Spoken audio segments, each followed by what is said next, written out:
नमस्कार, मैं हूं आपके साथ आरती सिंह आजाद और रुक करते हैं खास खबर की ओर। संवाद के इस एपिसोड में हम बात करेंगे पूर्णिया लोकसभा क्षेत्र और वहां से पप्पू यादव के इंडिया गठबंधन से उम्मीदवार बनने की चर्चा और उसके बाद के हालात की।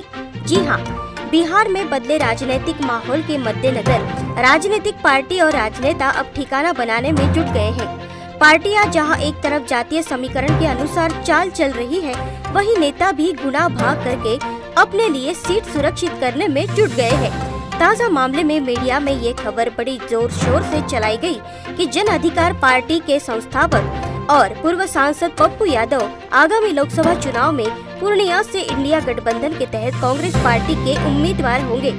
हालांकि अभी ये तक आधिकारिक तौर पर नहीं कहा जा सकता कि पप्पू यादव को कांग्रेस ने अपना उम्मीदवार बनाया है, क्योंकि इंडिया गठबंधन से बिहार में आधिकारिक तौर पर सीटों का बंटवारा अभी तक नहीं हुआ है, तो प्रत्याशियों का ऐलान तो दूर की बात है।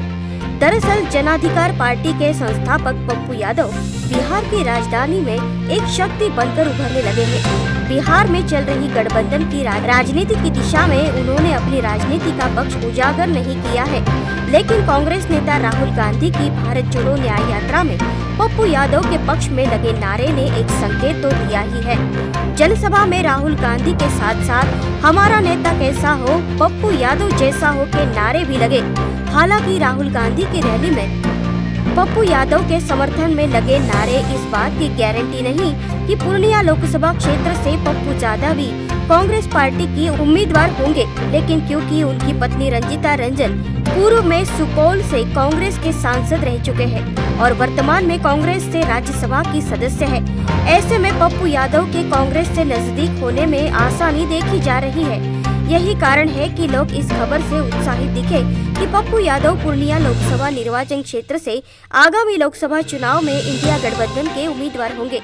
वैसे अगर आप पप्पू यादव के हालिया सरगर्मी पर नजर दौड़ाएंगे तो पता चलेगा कि जन अधिकार पार्टी प्रमुख राजेश रंजन उर्फ पप्पू यादव ने पूर्णिया से लोकसभा चुनाव लड़ने का लगभग फैसला कर लिया है।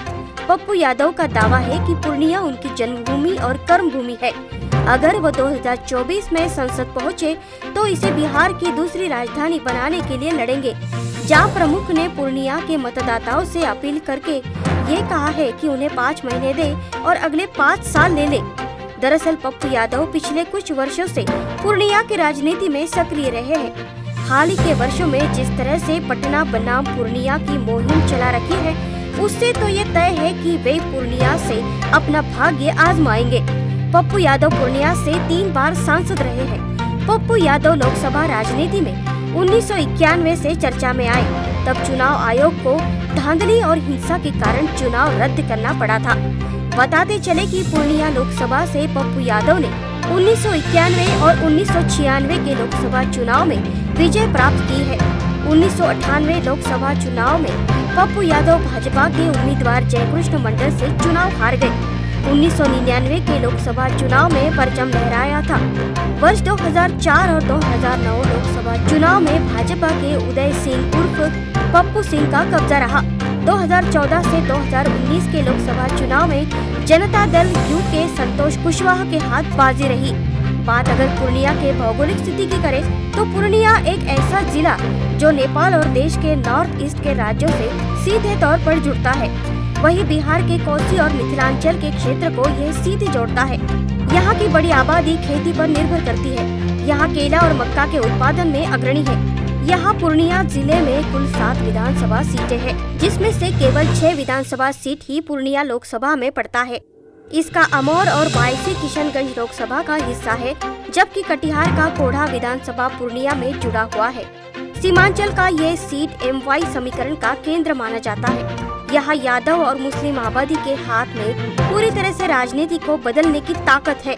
वहीं यहाँ SC ST और OBC वोटर भी बड़ी संख्या में है। ये वहाँ निर्णायक भूमिका में रहते हैं।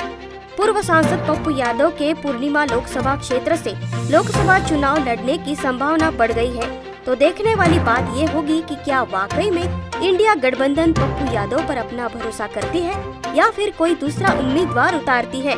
दूसरी तरफ मीडिया में आई खबरों के अनुसार इंडिया गठबंधन में पप्पू यादव की एंट्री में कोई परेशानी नहीं है। क्योंकि लालू प्रसाद यादव पूर्व मुख्यमंत्री तेजस्वी प्रसाद यादव के द्वारा अभी पप्पू यादव की एंट्री को हरी झंडी मिलने की बात सामने आ चुकी है। कैसे में राजनीतिक विश्लेषण का मानना है कि इंडिया गठबंधन में एंट्री के सीमांचल में भी इंडिया गठबंधन को फायदा मिल सकता है। ऐसे और भी विश्लेषण देखने के लिए जुड़े रहिए अपने इसी चैनल लोक पंचायत पर। अच्छा लगे तो अपने दोस्तों परिचितों में शेयर करें, कमेंट करके अपनी राय दे और हाँ, चैनल को सब्सक्राइब नहीं किया है तो अभी सब्सक्राइब करके बेल आइकॉन जरूर दबा दे ताकि आपको हमारे नए वीडियो का नोटिफिकेशन मिलता रहे। धन्यवाद।